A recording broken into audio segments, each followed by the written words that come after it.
Hey, have you heard of the term Bob's your uncle? Yes, it's a very British expression. It means there you have it or it's done. Interesting. What are some other British expressions that are important to know? Well, there's cheeky, which means impudent or disrespectful. And bloody hell, which is an expression of surprise or shock. I've heard of those before. What about chuffed? Chuffed means pleased or delighted.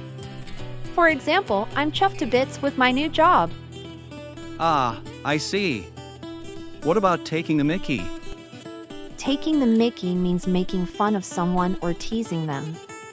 It's a bit like pulling someone's leg. Got it. What else should I know?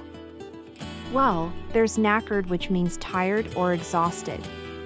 And fancy a cuppa, which is a very British way of asking if you want a cup of tea.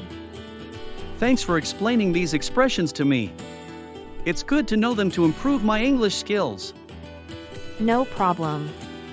Understanding British expressions is key to improving your English language skills.